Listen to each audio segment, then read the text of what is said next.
ये सब लौकिक देह हैं, हम सबके लौकिक देह हैं। लेकिन अलौकिक देह क्या होता है कि लौकिकता से परे होता है, वह देह दिव्य कही जाती है।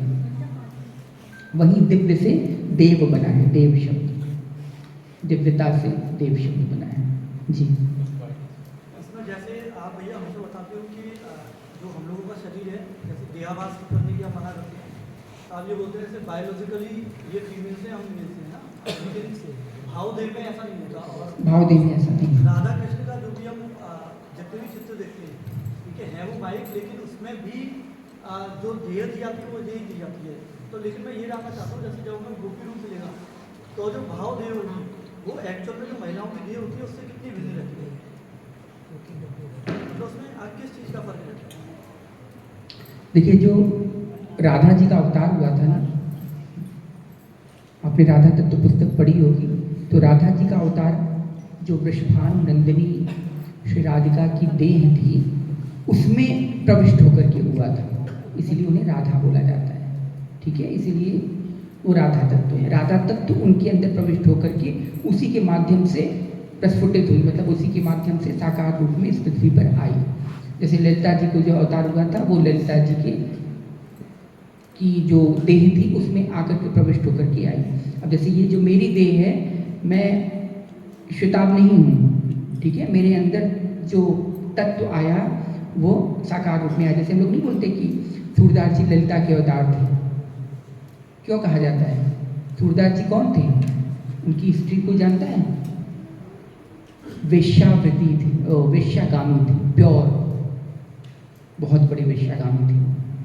लेकिन क्या हुआ, अंत में चटकना लगी उनको और धीरे धीरे धीरे करके तुरंत भगवत प्राप्ति हो गई। अंत में राधा ललिता जी का जो तत्व था उनके अंदर प्रवेश किया।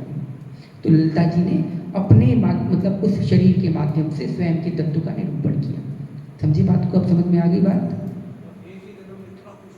हाँ, एक ही जन्म नहीं, एक ही जन्म में नहीं, इसमें कई जन्मों का साथ होता है। लेकिन कुछ चीज़ें ऐसी हो जाती हैं जो मन बुद्धि इंद्रियों से परे हो जाती हैं। ठीक है, कुछ चीज़ें ऐसी इसलिए की जाती हैं, उससे किसी का रिलेशन होता है, कुछ ऋणानुबंध होता है, कुछ अन्य चीज़ें भी उससे जुड़ी होती हैं, जिसको ख़त्म करने के लिए, जिसको मतलब उसका ऋण उतारने के लिए या उससे संबंधित चीज़ों करने के लिए वो चीज़ें की जाती हैं। ठीक, जैसे हम नहीं बोलते कि ये इनके अवतार हैं, उनके अवतार हैं, अवतार नहीं होते, ये उनके अंदर प्रविष्ट होकर के, उनकी शक्तियाँ प्रविष्ट होकर के उसके माध्यम से कार्य करती हैं। इसीलिए हम बोल देते हैं कि ये इनके अवतार हैं, उनके अवतार हैं। ठीक, जैसे आप लोग भी अगर कभी भगवत प्राप्ति कर लेंगे तो आपके अंदर भी अगर किसी महापुरुष को प्रविष्ट करवाना होगा या किसी भी तत्व का प्रवेश करवाना होगा तो वो अपने, जैसे शंकराचार्य जी को कैसे बोला जाता है? भगवान शंकर के अवतार हैं। क्यों बोला जाता है? भगवान शंकर की शक्तियाँ उनके अंदर निरूपित हो गई शंकराचार्य की फॉर्म में, तब उन्होंने वेदों का भाष्य वगैरह सारी चीज़ें, जो वेदों का प्रतिष्ठापन था वो सारा किया, चैतन्य महाप्रभु जी ने जैसे किया।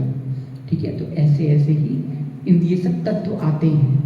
तो जो आपने स्त्री देह और उनकी बात कही है, देखिए स्त्री देह क्यों बोला जाता है, थोड़ा इसको समझ लीजिए। स्त्रियों में समर्पण भावना गजब की होती है। एक बार समर्पित हो गई सो हो गई, मतलब वो पूरी तरह अपने आप को समर्पित कर देती है। पुरुषों में पुरुषत्व का अहंकार रहता है, वो डोमिनेंट नेचर के होते हैं। डोमिनेंट समझते हैं ना? अधिपत्य, अधिशासन करने की जो क्षमता है वो पुरुषों में अधिक होती है, स्त्रियों में ये नहीं होता। स्त्रियों में पूर्ण समर्पण की भावना होती है। भले स्त्रियाँ खूब दिखाएं कि हम शासन करेंगे, ये करेंगे, लेकिन अंत में उनका समर्पण भाव ही होता है। तो लेकिन पुरुषों में समर्पण भाव जल्दी नहीं आ पाता। पुरुषों में शासन करने की भावना बहुत होती है, मतलब ये अधिपत्य जताने की भावना जो होती है पुरुषों में अधिकतर पाई जाती है। पाई क्या होती है? इनबिल्ट होती है।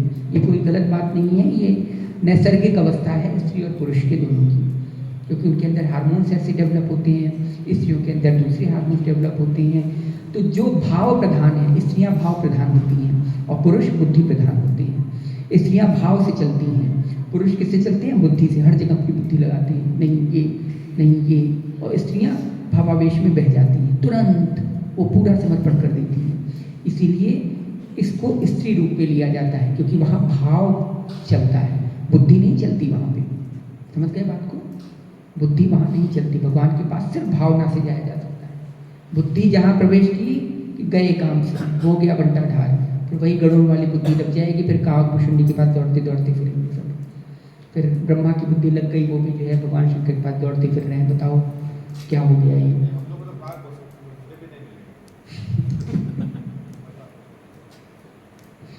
मैं तो मिला हूँ, फिर कोई भी संदेह होगा तो मेरे पास आ जाइएगा, मैं बता दूंगा क्या है। ठीक है, तो ये होता है ये, क्योंकि ये भाव प्रधान देह होती है। और हम लोग पुरुष लोग क्या होते हैं, बुद्धि प्रधान, वो बुद्धि बहुत लगाते हैं हर चीज़ में बुद्धि। और स्त्रियाँ क्या करती हैं, तुरंत सरेंडर, ऑटोमेटिक सरेंडर। वो करती खुद नहीं है, वो उनका नैसर्गिक अवस्था है, उनकी नैसर्गिकता यही है। और पुरुषों में बुद्धि प्रधान, कितना भी पुरुष कर ले लेकिन वो बुद्धि जरूर चलाता है हर चीज़ में, वो जल्दी सरेंडर नहीं करता। लेकिन स्त्रियां तुरंत कोई भी चीज़ होगा जल्दी सरेंडर कर देंगी। इसलिए इस चीज़ को स्त्री तत्व से जोड़ा गया, गोपी भाव को स्त्री तत्व से जोड़ा गया, पुरुष भाव से। इसलिए भगवान शंकर को भी स्त्री बनाना पड़ा, स्त्री का श्रृंगार करना पड़ा। ये कहने का तरीका है, बताने का तरीका है कि स्त्री भाव लेकर के ही आप इस क्षेत्र में प्रवेश कर सकते हैं, अन्यथा नहीं। लेकिन आपने ये बताया, आपने हमेशा से ये बताया कि भाव एक देह के रूप में जाती है, तो देह का कोई स्ट्रक्चर तो होगा आपने? नहीं, कोई स्ट्रक्चर नहीं होता देह का। तो क्या सिर्फ ये हमारी मन बुद्धि इंद्रियों से परे है, मैं बता भी नहीं सकता, अगर मैं बताऊंगा समझ भी नहीं पाएंगे। मैं कह रहा हूँ दिव्य दृष्टि से भी दिखता है। हाँ, दिव्य दृष्टि से दिख जाता है भाव। दिव्य दृष्टि से मान लो जो संतों ने निरूपण किया हुआ, तो जैसे आप ये बताया कि कृष्ण की आंखें कमल जैसी हैं, हालांकि है नहीं, लेकिन कमल से बेस्ट कुछ कह हाँ, की गई। तो उस तरह राधा जी का या गोपियों का कोई स्ट्रक्चर ऐसा तो होगा जिससे हम तुलना कर सकते हैं और इससे रूप ध्यान बनाने में आसानी होती है। हाँ, इसीलिए तुलना की जाती है ना। जब भी हम करते हैं तुलना तो किससे करते हैं, किशोरावस्था से। बोलते हैं ना किशोरी जू और गोपी सारी हम दिखाते हैं 13 से 14, 12 से 13, मतलब वयस अवस्था की। ये क्यों दिखाते हैं, क्योंकि ये उत्तरोत्तर बढ़ते हुए क्रम में है। जो टीनेजर होता है वो परिपक्वता की स्थिति में नहीं होती, क्योंकि अगर प्रेम परिपक्व हो गया तो वो प्रेम ही नहीं कहलाएगा। प्रेम जो है निरंतर बढ़ता रहता है, इसलिए उसको टीनेजर फॉर्म से दिखाते हैं, किशोर अवस्था से दिखाते हैं। किसी भी गोपी को जब भी आप देखेंगे, ये जो दिखाते हैं ना, इसमें बड़े बड़े कृष्ण, बड़े वो, ऐसा कहीं कोई रूप नहीं है, बड़ा कृष्ण नहीं है। या जो टीवियों में आपने देखा कि बड़े कृष्ण हैं, सब किशोरावस्था की राधिका श्री भी हैं या किशोरावस्था के भगवान कृष्ण भी हैं। इसलिए नवल युगल किशोर बोलते हैं। आपने सुना होगा किशोरी जू, किशोर किशोरी सुना होगा। कभी आपने सुना कि युवावस्था वाले श्री कृष्ण, ये नहीं सुना होगा, या यौवनावस्था वाले श्री कृष्ण नहीं सुना होगा। इसलिए क्योंकि सदा ये नित्य किशोर रहते हैं। भगवान शंकर को भी नित्य किशोर बोला जाता है, किशोर चंद्रशेखर बोला जाता है ना, सदा वो लोग किशोर फॉर्म में है। जो आजकल दिखाते हैं मूंछें रखी हुई, भगवान कृष्ण वो उज्जैन में दिखाते हैं ना, ये सब चलिए हैं। नहीं, 6 पैक है नहीं, त्रिवली बोलते हैं उसे, त्रिवली। तो इसमें शरीर मतलब 3 का डबल कर लो, 6 हो गया। पीपल के पत्ते यहाँ देखे आपने, जब पीपल के पत्ते आपने देखे उसमें ऐसे ऐसे लहर होती है, ऐसे ही भगवान की लहर बनी है। तो इसमें जैसे भैया देह हम समझ नहीं पाएंगे, वो एक चीज़ अलग है, लेकिन देह होती तो है, मतलब देह का कोई स्ट्रक्चर तो होता है, एनर्जी फॉर्म वगैरह तो कुछ नहीं होती? नहीं, एनर्जी फॉर्म जैसा नहीं, देह का स्ट्रक्चर टाइप का होता है, रूप होता है। हाँ, रूप टाइप का होता है, बहुत सुंदर रूप होता है। भैया पेट कैसा ढीला है या उनका टाइट होता है? पेट पे करोगी क्या, ये बताओ, क्या करना है पेट पे? तबला बजाना है, रूप ध्यान करना है, बस ये समझ लो। सबसे सुंदर क्या चीज़ लगती है, क्या लगती है? 6 पैक एप्स लगते हैं या 8 पैक लगते हैं, 12 लगते हैं, कितने लगते हैं, क्या लगते हैं? डोले शोले लगते हैं ना, तो उसी में ही भगवान को जो है ध्यान करो। जब भगवान दर्शन देंगे तो डोले शोले में ही दिखाएंगे वो।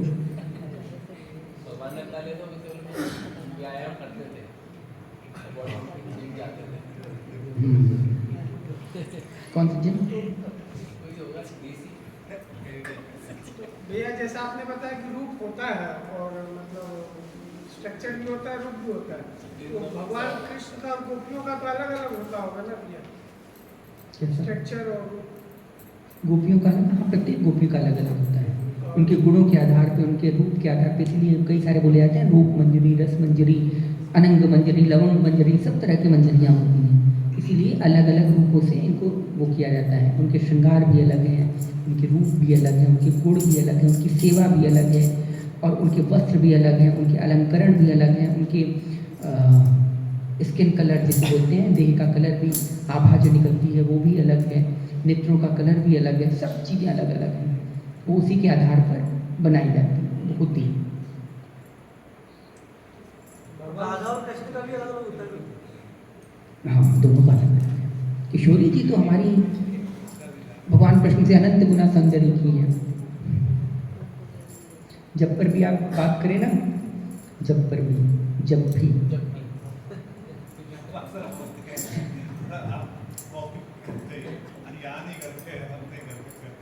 अच्छा, वाह। जब भी, ठीक है, आप राधा कृष्ण की बात आए, हमेशा किशोरी जी को उच्च अवस्था में रखिए। क्यों?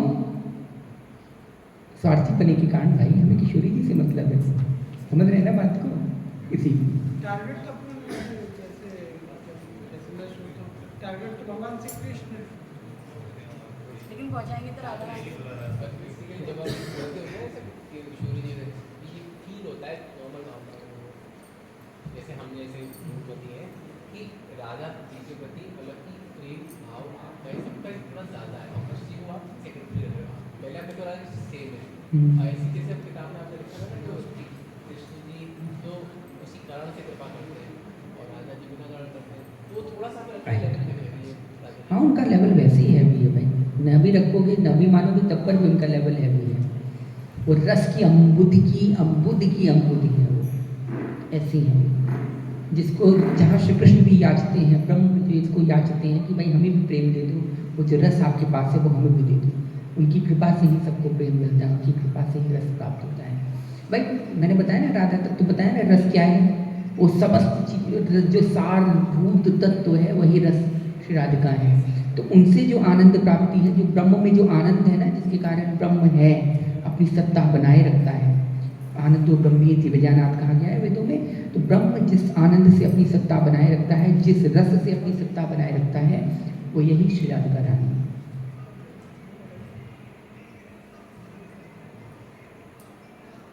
और कुछ पूछा था आपने? नहीं, मतलब ऐसे कौन सी, मतलब अगर थोड़ा सा बता देती ऐसी कोई कौन सी आकृति है जो हमने देखी नहीं? गोल होंगी, चौकोर होंगी, आयताकार, गोल, चौकोर, आयतन, जो भी आप कह रहे हैं, ये पंच महाभूत की बुद्धि से हम लोगों ने यहीं तक देखा है। इससे अनंत गुना आकृतियाँ होती हैं। जब आप दूसरे ब्रह्मांड में प्रवेश करेंगे तो वहाँ पे गोल, आयतन, ये सब नहीं होगा। वहाँ कुछ अनंत दूसरी जो है चीज़ें चल रही होंगी।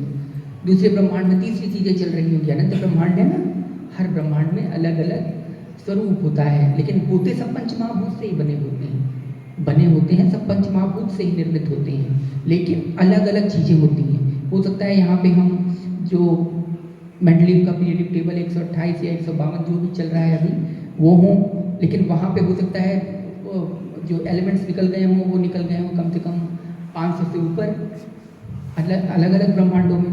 तो ऐसे होता है, लेकिन ये ब्रह्मांड से भी परे की चीज़ है, ये अनंत दिव्य की चीज़ है। तो वहाँ ना आयतन चलता है, ना गोलाकार चलता है, ना लाइन चलती है, ना सांप चलता है, ना बिच्छू, तो वहाँ कुछ नहीं चलता।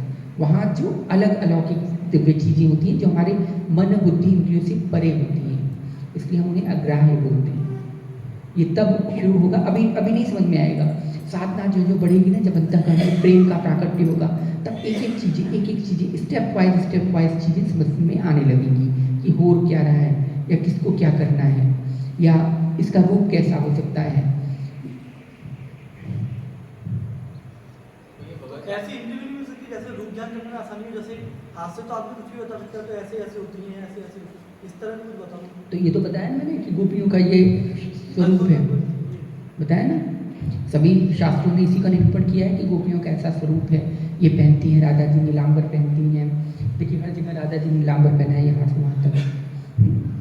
तो ये स्वरूप है, ये बताने का स्वरूप है। लेकिन राधा जी ऐसी ही थी, जब आई थी तो अनंत गुना सुंदर, इसी तरह की नीली साड़ी पहन करके और सारी चीज़ें नीलांबर पहन करके इसी तरह रहती थी। नीलांबर उनका प्रिय वो है। क्यों प्रिय है?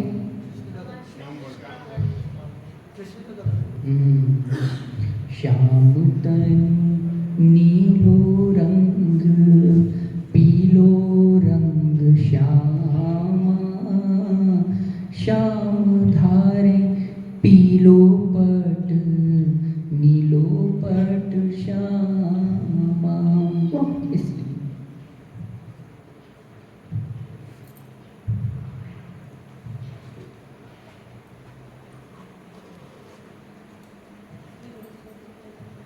ठीक, रास के विषय में समझ में आ गया थोड़ा बहुत कि और भी सुनना है?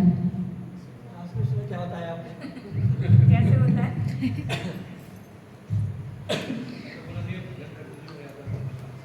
एक भजन